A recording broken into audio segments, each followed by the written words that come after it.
सुप्रभात। मैं जितेंद्र कुमार स्वागत करता हूं आपको ऑनलाइन क्लासेज में। आज मैं फिर से आपके समक्ष एक नई वीडियो लेकर उपस्थित हूं और इस वीडियो के माध्यम से मैं आपको बताऊंगा बिहार बोर्ड के द्वारा पूछी गई कक्षा 10वीं में 2015 कंपार्टमेंटल की जो प्रश्न है गणित की, ठीक है, और ख़ास करके उन प्रश्नों का अध्ययन करेंगे जो एक अंक स्तरीय प्रश्न है और वो प्रश्न है 1 से लेकर के 20 तक। और इससे पहले मैंने आपको बताया है 2015 का एनुअल का फर्स्ट सिटिंग और सेकंड सिटिंग दोनों मैं इसे बता दिया हूं। अगर आप उसे देखना चाहते हैं तो वीडियो के डिस्क्रिप्शन में मैं लिंक दे दिया हूं, आप वहां पर लिंक पर क्लिक करके अवश्य ही देख सकते हैं, ठीक है। तो चलिए बिना किसी देरी की कक्षा की शुरुआत करते हैं। और अगर इससे पहले आप हमारे चैनल को सब्सक्राइब नहीं किए हैं तो अवश्य ही चैनल सब्सक्राइब करें, लाइक करें एवं दोस्तों के साथ भी शेयर करें, ठीक है।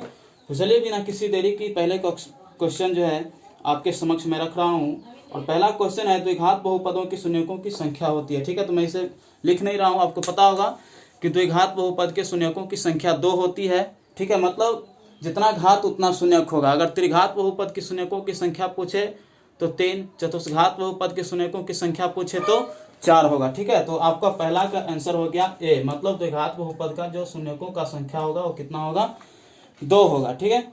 उसके बाद दूसरा क्वेश्चन है यदि द्विघात समीकरण दिया हुआ है, दूसरा क्वेश्चन, यदि द्विघात समीकरण दिया हुआ है px बराबर दिया है 2x स्क्वायर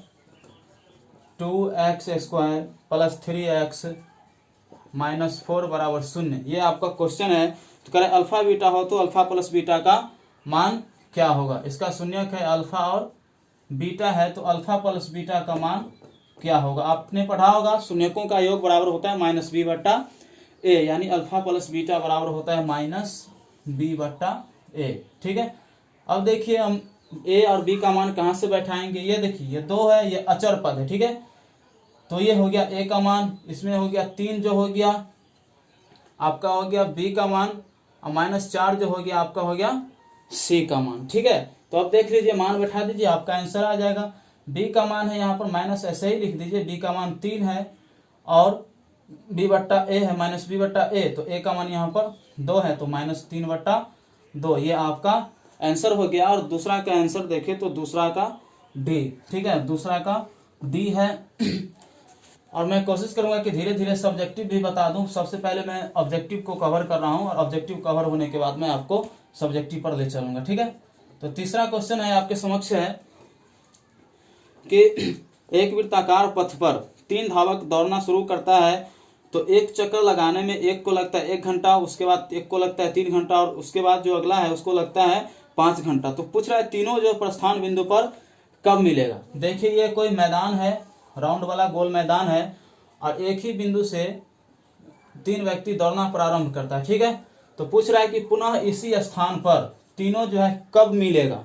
तो इसके लिए कुछ नहीं, एलसीएम ले लीजिए 1, 3, 5, ठीक है।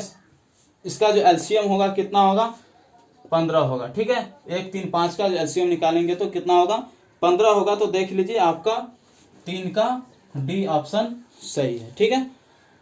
चलिए अगला क्वेश्चन है आपका चौथा नंबर, और चौथा नंबर क्वेश्चन ये है, देख लीजिए मैं यहाँ रख रहा हूं कि माध्यक का 3 गुना और माध्य का 2 गुना का अंतर क्या कहलाता है। तो बहुलक कहलाता है। आपने पढ़ा होगा बहुलक बराबर फॉर्मूला पढ़ा होगा कि 3 माध्यक, ठीक है, 3 माध्यक घटे 2 माध्य। यही पूछ रहे हैं कि बहुलक का 3 गुना, सॉरी माध्यक का 3 गुना और माध्य का 2 गुना का अंतर, अंतर का अर्थ होता है घटाव, क्या कहलाता है। तो आपका ये बहुलक कहलाता है, ठीक है। आपका आंसर हो जाएगा बहुलक और चौथा का ऑप्शन सी, ठीक है, 4 का सी हो जाएगा।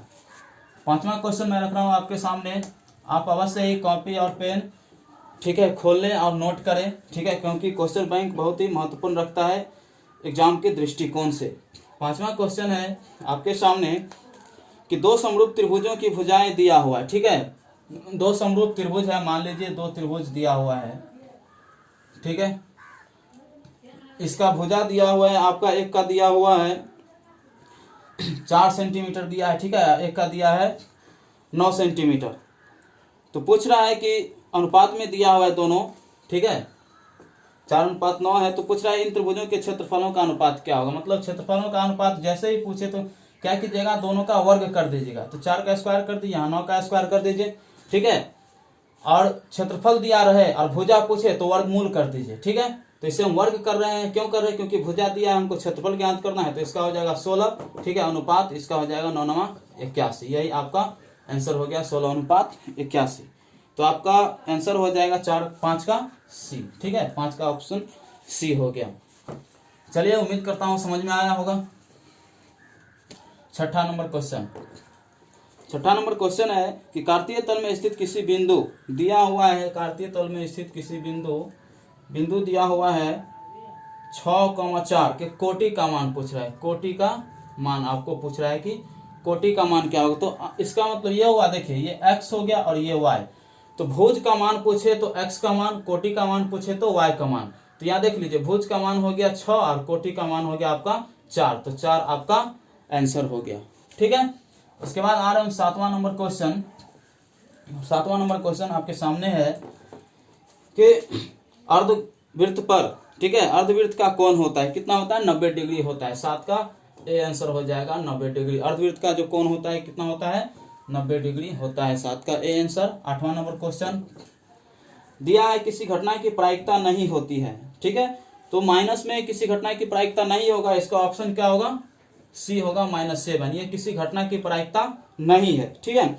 आपको पता होगा कि किसी घटना की प्रायिकता क्या होता है, 0 से लेकर के 1 के बीच में ही होता है, ठीक है। 0 से लेकर के 1 तक होगा, ना 1 से बड़ा होगा और ना 0 से छोटा। 0 से छोटा करने का मतलब ऋणात्मक में नहीं होगा। तो यहाँ पर क्या है, यह संख्या ऋणात्मक में है, इसीलिए -7 जो है प्रायिकता या किसी घटना की प्रायिकता नहीं होगी, ठीक है। चलिए, अब आ रहे 9वां नंबर क्वेश्चन। दिया हुआ a + b = 90 डिग्री। तो cos a का मान ज्ञात करने के लिए बोल रहा है। देखिए आपके सामने मैं रख रहा हूं a + b = 90 डिग्री, ठीक है। a + b बराबर दिया हुआ है 90 डिग्री। तो cos a का मान हमसे पूछ रहा है, cos a का मान पूछ रहा है। देख लीजिए कैसे इसे बनाएंगे, कुछ नहीं, सिंपल है, ऐसे ही लिख दीजिए a + b = 90 डिग्री। ए को इसी साइड रहने दीजिए, बी को राइट साइड में ले जाइए। तो 90 डिग्री माइनस बी हो गया, ठीक है। अब इसे देखिए, यहाँ पर कॉस लगा दीजिए, यहाँ भी कॉस लगा दीजिए, क्योंकि कॉस और कॉस दोनों कैंसिल हो जाएगा तो कोई फर्क नहीं पड़ेगा, यही आंसर आएगा, ठीक है। इसीलिए मैं कॉस लगा दिया हूँ। तो इसको ऐसा ही रख दीजिए, कैंसिल नहीं करना है, ठीक है। कॉस ए बराबर, आपने पढ़ा होगा कि कॉस 90 - थीटा क्या होता है, साइन थीटा। तो यहाँ क्या वही होगा, कॉस 90 - बी होगा साइन बी। यही आपका आंसर हो गया। 9 का आंसर देखें तो 9 का सी, ठीक है। 9 का सी ऑप्शन सही है। उम्मीद करता हूं आपको समझ में आ रहा है। अब 10वां नंबर क्वेश्चन आपके सामने है। इसमें कुछ रिक्त स्थान भी है और कुछ क्या है, ऑब्जेक्टिव टाइप से भी है। दिया हुआ है 3 थीटा बराबर दिया है 90 डिग्री, ठीक है। तो पूछ रहा है cos थीटा बराबर होगा, cos थीटा बराबर क्या होगा। देख लीजिए, पहले यहाँ पर 3 से 1 कटेगा, ठीक है। 30 या 90, 30 डिग्री, मतलब थीटा का मान जो हो गया आपका 30 डिग्री हो गया। तो cos 30 डिग्री का बराबर मान क्या होगा, cos 30 डिग्री बराबर क्या होता है, आपने पढ़ा होगा कि cos 30 डिग्री बराबर होता है √3/2 होता है, ठीक है। आप 10 का ऑप्शन देखें तो 10 का बी ऑप्शन सही है। मैं उम्मीद करता हूँ आपको समझ में आ रहा होगा। चलिए, 11वां नंबर क्वेश्चन है। 11वां नंबर क्वेश्चन है कि 3 + √3 दिया हुआ है, 3 + √3 × 3 - √3। पूछ रहा है कि यह क्या है, परिमेय संख्या है या नहीं है। तो परिमेय संख्या है, क्यों है, देखिए आपने पढ़ा होगा कि ये a + b × a - b के फॉर्म का लग रहा है, मतलब उसके रूप का है। तो इसे a + b × a - b इसी फॉर्मूला पर बैठाएंगे तो इसका फॉर्मूला क्या होता है, देख लीजिए, a² - b² होता है। तो यहाँ पर देखिए a का मान हो गया आपका क्या, 3 हो गया, और b का मान हो गया √3। तो यहाँ बैठा लीजिए, a का मान हो गया 3 का स्क्वायर, ठीक है, माइनस b का मान हो गया √3 का स्क्वायर। अब देख लीजिए कितना हो जाएगा, 3 का स्क्वायर 9 हो जाएगा। अब यहाँ पर √3 का स्क्वायर होगा तो केवल 1 3 बचेगा, आपका आंसर जो होगा 6 होगा। तो 6 क्या है, एक परिमेय संख्या है, आपको पता होगा। ऐसी संख्या जिसे p/q के रूप में लिख सके तो इसे हम p/q के रूप में लिख सकते हैं। इसीलिए 11 का ऑप्शन क्या होगा, परिमेय संख्या। ठीक है, उम्मीद करता हूँ समझ में आ रहा होगा। चलिए मैं इसे डिलीट कर रहा हूँ, आप कॉपी पर अवश्य ही नोट करते जाइएगा। चलिए, और वीडियो को स्किप नहीं कीजिएगा, ठीक है, क्योंकि हो सकता है आपका बनाने का तरीका और हमारा तरीका कुछ अलग हो। चलिए 12वां नंबर क्वेश्चन है आपके सामने कि दो परिमेय संख्या, ठीक है, दो रैखिक समीकरण दिया हुआ, ठीक है, a1 x1 दिया हुआ, a1 x plus b1 y, उसके बाद प्लस c1 बराबर 0 दिया हुआ है। उसके बाद दूसरा समीकरण है a2x plus b2y plus c2 बराबर 0, ये समीकरण दिया हुआ है। और कह रहा है कि a1 बटे a2 बराबर b1 बटे b2, उसके बाद बराबर नहीं है c1 बटे c2। तो इस टाइप के समीकरण के लिए क्या करेंगे हम, इसका जो पूछ रहा है कि आलेख इसका क्या होगा, तो क्या होगा, विरोधी समीकरण है यह, क्या है यह विरोधी समीकरण। इस टाइप का जो समीकरण होता है विरोधी समीकरण कहलाता है। a1 बटे a2 बराबर b1 बटे b2 बराबर नहीं है c1 बटे c2। तो यह जो समीकरण होगा किस टाइप का समीकरण होगा, विरोधी समीकरण होगा। चलिए 13 नंबर क्वेश्चन है आपके सामने, आकृति दिया हुआ, ठीक है, इसमें आपको पूछ रहा है थीटा का मान, मतलब x का मान पूछ रहा है 13 नंबर। तो हम चित्र बना लेते हैं, देख लीजिए मैंने चित्र बनाई, स्पर्श रेखा है, यह केंद्र है और केंद्र से होते हुए एक बिंदु, एक लाइन खींचा, ठीक है। अब देख लीजिए इसका मान दे दिया है, एक का मान दे दिया है यहाँ पर 35 डिग्री दिया हुआ है, ठीक है।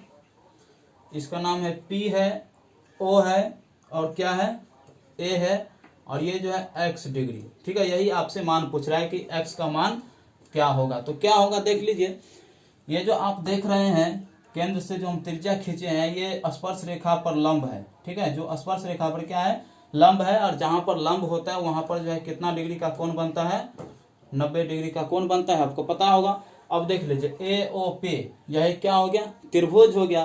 तो त्रिभुज के तीनों कोणों का योग आपको पता होगा, त्रिभुज के तीनों कोणों का योग, ठीक है, त्रिभुज के तीनों कोणों का योग बराबर होता है 180 डिग्री, ठीक है। तो 180 डिग्री ऐसे हम लिख देते हैं 180 डिग्री। उसके बाद कोण A प्लस कोण P प्लस कोण O, ठीक है, O के स्थान पर x भी ले लीजिए, यही आपसे पूछ रहा है, ठीक है। तो आप देख लीजिए A का मान आपको मिल गया यहाँ से 90 डिग्री, ठीक है, प्लस P का मान आपको मिल गया यहाँ से 35 डिग्री, O का मान हमको नहीं निकला, यही हमको निकालना है 180 डिग्री। अब देख लीजिए क्या करेंगे, 90 और 35 को जोड़ेंगे, ठीक है, तो कितना हो जाएगा, 125 होगा। तो कोण O बराबर 180 डिग्री माइनस ये 125 इधर प्लस में राइट साइड में जाएगा तो क्या होगा, माइनस में हो जाएगा, ठीक है। अब इसमें से हम घटाएंगे तो आपका आंसर देखिए 10 में से 5 घटा 5, ठीक है, आपका जो आंसर हो गया 55 डिग्री। यही जो x का मान हो गया आपका आंसर हो गया 55 डिग्री। 13 का आंसर देखे तो आपका हो गया x का मान 55 डिग्री। उम्मीद करता हूँ आपको समझ में आया होगा। चलिए मैं इसे डिलीट कर रहा हूँ और 14 नंबर क्वेश्चन आपके समक्ष में रख रहा हूँ। देख लीजिए 14 नंबर क्वेश्चन क्या है, एक छड़ की लंबाई और उसकी छाया का अनुपात। ये देख लीजिए ये छड़ है, मान लेते हैं कोई छड़ और ये छाया, ठीक है। इसकी लंबाई जो दिया हुआ है कितना है, 1:3 है, मतलब ये 1 है तो ये √3 है, ठीक है, यह √3 है। तो पूछ रहा है सूर्य का उन्नयन कोण कितना होगा। इसे यहाँ से यहाँ तक मिला लीजिए तो आप देखिए यह जो बन गया आपका समकोण त्रिभुज बन गया, ये समकोण त्रिभुज हो गया, तो ये सामने वाला कर्ण हो गया, ये नीचे आधार हो गया, ठीक है, और ये जो हो गया लंब हो गया, ठीक है। तो आपको पता होगा tan थीटा बराबर, फॉर्मूला लेते हैं, tan थीटा बराबर लंब बट्टे आधार होता है, लंब बट्टे आधार होता है, आपको पता होगा। तो लंब दिया हुआ है आपका 1, आधार दिया है √3। तो देख लीजिए पूछ रहा है कि कितना डिग्री का मान है, तो आपको पता होगा कि tan थीटा में जो है 30 डिग्री का मान होता है 1/√3, ठीक है, tan 30 डिग्री का मान। तो यही आपका यहाँ पर जो आंसर हो जाएगा, क्या हो जाएगा, tan 30 डिग्री का मान होगा 1/√3। चलिए उम्मीद करता हूँ आपको समझ में आया होगा। उसके बाद 15 नंबर क्वेश्चन देखिए, ध्यान से देखिएगा, बहुत ही आसान क्वेश्चन है। 15 नंबर दिया हुआ है कि बिंदु दिया हुआ है, 3 बिंदु दिया हुआ है, ठीक है, ए, 0, उसके बाद है 0, बी, उसके बाद दिया हुआ है 1, पूछ रहा है कि संरेख है। संरेख मतलब आपको पता होगा कि संरेख त्रिभुज का क्षेत्रफल जो होता है क्या होता है, 0 होता है। तो पूछ रहा है आपका 1/a प्लस 1/b बराबर क्या होगा, यही आपसे पूछ रहा है। देख लीजिए, कुछ नहीं करेंगे, हम संरेख त्रिभुज के क्षेत्रफल का फॉर्मूला लगाते हैं, ठीक है। तो देखिए डेल्टा बराबर हो जाएगा, संरेख त्रिभुज के क्षेत्रफल बराबर हो जाएगा क्या होगा, x1 into y2 minus y3 plus x2 into y3 minus y1, उसके बाद हो जाएगा plus x3 into y1 minus y2। इसका जो क्षेत्रफल होता है क्या होता है, 0 होता है, बराबर होता है। अब देख लीजिए, मान बैठा लीजिए यहाँ से, ये हो गया x1 y1, ये x2 y2, ठीक है, ये हो गया x3, ये हो गया y3, ठीक है। तो मान बैठा लीजिए x1 है a इंटू y2 आपका कहाँ है, यहाँ है, देख लीजिए, b हो गया माइनस y3 हो गया 1। अब देख लीजिए प्लस, ठीक है, बीच में प्लस है तो प्लस लिख दीजिए, x2 का मान ले लीजिए 0, उसके बाद y3 हो गया 1 माइनस y1 कितना है, 0 है। अब देख लीजिए x3 यहाँ पर हो गया 1, प्लस ऐसे ही लिख देते हैं, x3 आपका 1 हो गया, इंटू y1 है आपका 0 माइनस y2 है आपका b बराबर 0। अब देख लीजिए क्या होगा, हम इसे सॉल्व करते हैं। तो a को b से गुना करेंगे तो हो जाएगा ab माइनस a। उसके बाद देख लीजिए क्या हो गया, 0 को इस सब से गुना करेंगे तो 0 होगा, कोई फर्क नहीं पड़ेगा, ठीक है, लिख दीजिए 0, प्लस 1 को 0 से गुना करेंगे तो 0 होगा, 1 को माइनस b से गुना करेंगे तो माइनस b होगा, बराबर 0 होगा। अब देख लीजिए ये जो यहाँ पर आपका समीकरण प्राप्त होता है, ठीक है, समीकरण जो प्राप्त होता है ab minus a minus b बराबर 0, ठीक है। तो अब कुछ नहीं करते हैं, देखिए दोनों को राइट साइड ले जाते हैं, ab इसलिए, ठीक है, ab बराबर हो जाएगा a प्लस b। क्यों हो जाएगा प्लस b, क्योंकि माइनस में है लेफ्ट में, तो राइट में, बराबर के राइट में ले जाएंगे तो वह क्या हो जाएगा, प्लस में हो जाएगा, ठीक है। यहाँ तक आपको समझ में आ गया होगा, मैं मिटा रहा हूँ, आप नोट कर लीजिएगा। देखिए इससे आगे जो हम बनाएंगे कुछ नहीं करेंगे, ये जो समीकरण है उस पर हम रख देते हैं, ठीक है, जो दिया हुआ है। देख लीजिए क्या करते हैं, इसे ऊपर में 1 लगा देते हैं, ठीक है, 1/a भी लिख देते हैं, बराबर इसके में भी, इसमें भी 1/a प्लस 1/b लगा दिए हम। अब इसे सॉल्व कर लीजिए, इसका जो एलसीएम होगा ab होगा, ठीक है, इसको a कैंसिल होगा, b प्लस a, ठीक है, उसके बाद यहाँ पर क्या होगा, b कैंसिल होगा, ये हो जाएगा a, ठीक है। मैं यही बटा पर का जोड़ किया हूँ कि ab और इससे भाग देंगे तो a कैंसिल हो जाएगा, बच जाएगा b गुने 1 b, उसके बाद फिर b और ये b कैंसिल हो जाएगा, बचेगा a गुने 1 a, यही लिख दिया हूँ। और यहाँ पर ऐसे ही लिख देता हूँ 1/ab, ये ab और ये ab क्या होगा, कैंसिल हो जाएगा, इसे सीधा कर दीजिए, a प्लस b, यहाँ पर 1 आ गया, ठीक है। तो यही जो a प्लस b का मान हो गया 1 हो गया, तो यही इसका मान क्या हो जाएगा, 1/a प्लस 1/b बराबर आपका आंसर 1 हो जाएगा, ठीक है। उम्मीद करता हूँ आपको समझ में आया होगा। चलिए अगला नंबर क्वेश्चन है आपके सामने 16 नंबर, ठीक है। 16 नंबर क्वेश्चन आपको पता होगा, 16 नंबर क्वेश्चन है कि sine square 18 degree, sine square 18 degree plus sine square 72 degree, ठीक है, साइन स्क्वायर 72 डिग्री। आप भी क्वेश्चन बैंक सामने में रख लीजिए, ठीक है, ताकि आसान हो आपको भी। इसका मान पूछ रहा है कि क्या होगा, देख लीजिए दोनों में से किसी एक को कॉस में चेंज कर दीजिए, आपका मान क्या होगा, निकल जाएगा। बहुत आसान है, तो हम इसे ही चेंज कर देते हैं, ठीक है। तो देख लीजिए साइन स्क्वायर, ठीक है, 90 डिग्री माइनस 18 डिग्री लिख देते हैं, प्लस साइन स्क्वायर 72 डिग्री। अब देख लीजिए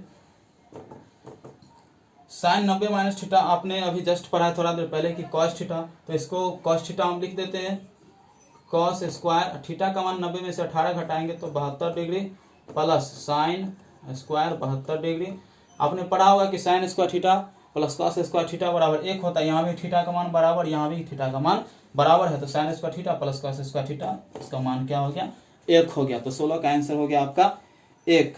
उम्मीद करता हूँ आपको बहुत ही अच्छा से समझ में आ रहा होगा। ठीक है, चलिए अब 17 नंबर क्वेश्चन है, जस्ट देख लीजिए। 17 नंबर क्वेश्चन आपके सामने है कि बिंदु दिया हुआ है -4,3 बोल रहा है किस पाद में स्थित है। ठीक है, -4 है और 3 है, बोल रहा है किस पाद में स्थित है। तो देखिए सबसे पहले मैं कार्तीय तल बनाता हूँ। ये हो गया आपका x डैश y डैश, ये मूल बिंदु हो गया। इसका निर्देशांक क्या होता है? 0,0 होता है मूल बिंदु का निर्देशांक। अब देख लीजिए, ये जो हो गया प्रथम चतुर्थांश, ठीक है, ये हो गया द्वितीय चतुर्थांश, ये हो गया आपका तृतीय चतुर्थांश, ये हो गया आपका चतुर्थ चतुर्थांश। आपको समझ में आ गया होगा। तो प्रथम चतुर्थांश का जो चिन्ह होता है प्लस, द्वितीय का होता है माइनस, प्लस, बस पहले x लेंगे तब y। ठीक है, उसके बाद तृतीय का होगा माइनस, ठीक है, उसके बाद चतुर्थ का होगा प्लस माइनस। देख लीजिए जहां पर डैश लगा रहेगा माइनस होगा। ठीक है, ये भी माइनस है। ठीक है, ये प्लस, ये भी प्लस है। तो पूछ रहा है कि -4,3। तो देख लीजिए माइनस और प्लस कहां पर चिन्ह है? तो माइनस और प्लस ये क्या है? द्वितीय में है। तो यही आपका आंसर हो गया द्वितीय चतुर्थांश। ठीक है, 17 का जो आंसर हो गया आपका द्वितीय चतुर्थांश हो गया। ठीक है, उम्मीद करता हूं समझ में आया होगा। चलिए अब हम आ रहे हैं 18 नंबर क्वेश्चन। 18 नंबर क्वेश्चन है कि cos a बराबर, ठीक है, दिया हुआ है cos a बराबर x, cos a बराबर x दिया हुआ है। ठीक है, तो साइन a का मान पूछ रहा है, साइन a का मान। ठीक है, तो साइन a का मान पूछ रहा है x के पदों में। तो साइन a का मान x के पदों में पूछ रहा है। ठीक है, x के पदों में साइन a का मान क्या होगा। ठीक है, तब देख लीजिए कुछ नहीं, इसके लिए बहुत ही सिंपल है। आपको पता होगा कि sine square theta plus cos square theta बराबर 1 होता है। तो यहीं पर क्या होगा, मान लीजिए sine square a plus cos square a बराबर क्या होता है? 1 होता है। तो साइन a का मान पूछ रहा है x के पदों में। तो x का जो मान दिया हुआ है, यहाँ पर कॉस का जो मान दिया है इसको x मान लीजिए। ठीक है, तो sine square a plus x square plus बराबर 1 होगा। ठीक है, अब देख लीजिए इसको इधर ले जाए राइट साइड में x को, तो 1 माइनस हो जाएगा एक्स स्क्वायर। और ये जो साइन स्क्वायर है, तो साइन a ऐसे ही लिख दीजिए, स्क्वायर को हटा दीजिए तो ये रूट में चला जाएगा। तो यही x के पदों में इसका मान हो गया √1 माइनस एक्स स्क्वायर हो गया साइन a का मान। उम्मीद करता हूँ आपको समझ में आया होगा। चलिए मैं इसे डिलीट कर रहा हूँ। अब 19 नंबर क्वेश्चन। ठीक है, मैं बहुत ही स्लो वे में बता रहा हूँ, आपको पता चल गया होगा। और नहीं लग रहा है कि फास्ट बता रहे हैं तो वीडियो को स्लो करके आप देख सकते हैं। 19 नंबर क्वेश्चन है कि एपी के n पदों का योग मतलब किससे व्यक्त करते हैं। तो आपको एपी के n पदों का योग बराबर फॉर्मूला आपने पढ़ा होगा कि Sn बराबर क्या होता है? n/2 into 2a plus n-1 into d। यही आपका क्या हो जाएगा? आंसर हो जाएगा। ठीक है, उसके बाद है अगला क्वेश्चन है 20वां, संचयी बारंबारता वक्र क्या कहलाता है? त्वरण कहलाता है। आपको पता होगा कि संचयी बारंबारता वक्र क्या कहलाता है? त्वरण कहलाता है। आपका 20 का आंसर क्या हो जाएगा? त्वरण। मैं उम्मीद करता हूं आपको बहुत ही अच्छा से वीडियो समझ में आया होगा। अगर समझ में आया है तो अवश्य ही अपने दोस्तों के साथ शेयर कीजिएगा, लाइक कीजिएगा, सब्सक्राइब कीजिएगा। ठीक है, अगर आपको लगा होगा कि ये जो मैंने 20 क्वेश्चन बताए कहीं पर मिस्टेक है तो आप हमें कमेंट कीजिएगा कि सर यहाँ पर मिस्टेक है, मैं उसे फिर से सुधार करने की कोशिश करूँगा। ठीक है, तब तक के लिए okay, take care, all the best, have a nice day, good night.